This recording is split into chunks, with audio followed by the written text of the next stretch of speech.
Hi there, welcome to Let's Learn About Taxonomy. My name is Miss Bettina, and today we're going to dive into the world of taxonomy, essentially the science of organization, or as biologists might call it, the science of organizing life. Let's explore how and why humans have tried to make sense of all the living things on Earth. Have you ever wondered why animals are grouped together the way they are? Maybe you see some animals and you see the similarities, so you don't think too much about it. But have you ever looked at some animals that don't share those similarities and questioned how are they related at all? Maybe you've looked at yourself or other living things and wondered how do they fit into the world of biology or even in relationship to other things that are living? This is essentially what taxonomy is about and where it comes in. But what is taxonomy exactly? Well, taxonomy comes from two Greek words that essentially just mean an arrangement method. At the core of it, taxonomy is simply the science of organizing. Biologists use it to organize small microscopic life forms like bacteria, and also big giant blue whales that swim in the ocean and everything in between. However, before microscopes or DNA tests, people had to rely on logic and observation to understand the world around them. That's no different for Aristotle, who lived about 2,000 years ago. He was a brilliant mind and was one of the first to attempt animal and plant classification. He classified plants into three groups and animals into three groups, basically based on their habitat, whether they could swim or they could fly or they lived on land. And he made these decisions based on logical choices. He asked deep questions about nature, motion, life itself, and even though he was brilliant, he often got a lot of things wrong. For example, Aristotle believed that heavier objects fell faster than lighter ones. He also believed that some life forms, like frogs or eels, maybe came from non living organisms or things. He also believed that the sun revolved around the earth. So even though he is brilliant and revered today, he wasn't always right. Now, before we look at his organizational method for animals, let's take a step kind of back into Aristotle's time and think about logical thinking. Let's take a look at one of the concepts or ideas that Aristotle had about the sun revolving around the earth. So, if you're outside on a sunny day and you look up day after day, or even in the evening with the moon and stars, and you see them go overhead moving while you're standing still, very logically, you might assume that everything is moving around you, or at least at what you're standing on. And that is how Aristotle and those of his time used logic and observations to come with conclusions that we have mostly since then found to be false. Now, this is pretty much similar to his kind of taxonomy method or his organizing of animals. He relied on what he could see. He grouped animals together by where they lived, land, water, or air, and it seemed logical to him at the time. He often grouped animals together just because they even looked alike. Um, Today we know these are wrong, of course, but to him it was an observation. And because he was such an authority of his day, these observations or these methods just stayed true for thousands of years.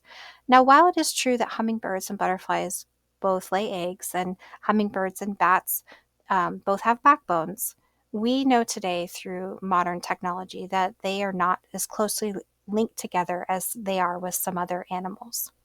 Now, Aristotle, lay the foundation for scientists like our next scientist, Carl Linnaeus.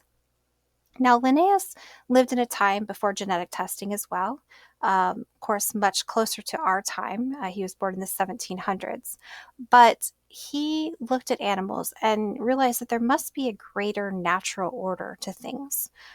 He used Latin and created a system that's used pretty much similarly today to classify animals based on things a little deeper than just superficial or maybe what we could see.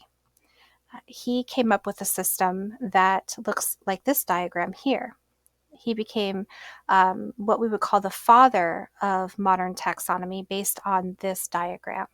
Now, we see that he begins separating life and non-life, and then life into animals and plants.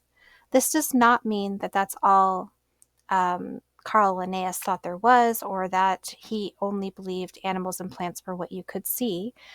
There was some work being done in microscopic science at the time by other scientists, but Carl Linnaeus believed that anything that they would find would probably fall into the group of animals or plants. But in 1735, this diagram is what the idea of taxonomy looked like. Now, almost 300 years later, we see something that kind of looks similar but is very different. And today we look at something called the three domains of life. Now, much like Carl Linnaeus, we start with life. He started with life and non-life, but that's essentially starting with life. And we move on to three domains: domain bacteria, domain archaea, and domain eukarya. And we see the latter on the right. And it's because once you step down from domain, you go into kingdom. Here we have 6 kingdoms, and you keep stepping down the ladder. And as you go down, everything kind of becomes wider. When it comes to how many kingdoms there are, how many phylums there are, how many classes there are. Interestingly enough, though, you go down and there's a species, so it kind of becomes bottlenecked in a way. And we'll take a look at that in a minute. Now, the taxonomy ladder is a system for classifying organisms based on shared characteristics and relationships. Um, it's usually seen as a ladder because when scientists use it, they often climb up or down to connect various species together. Now, sometimes it's seen as a pyramid, though it's used the same way. And oftentimes you might see it in textbooks where it's called the tree of life. And that's because there's so many branches. It can branch out extensively because it also includes species that have gone extinct as well. Now, after modern taxonomy, after Carl Linnaeus and other scientists were able to do their work, were able to do genetic testing, were able to have some breakthroughs, we were able to look at animals differently. We were able to see that taxonomy didn't just rely on the outside or the physical attributes. It relied also on DNA and genetics.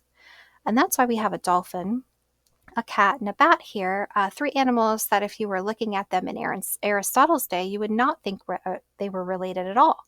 But today we know that they are closely related because they are mammals. All of these animals have a backbone, they breathe air, they have live birth, they feed their babies milk, and they have hair, which makes them more closely related than the hummingbird, the butterfly, or the bat together. Now you might be saying, wait a minute, hold up. How are you telling me that dolphins have hair or fur? And I'm going to tell you, I know that's strange. They don't grow hair like you and I do, but they do have a little hair on their rostrum, or what you might consider like their nose area, even though it's not their nose exactly. It usually falls out after they're born. Sometimes it doesn't, but usually does.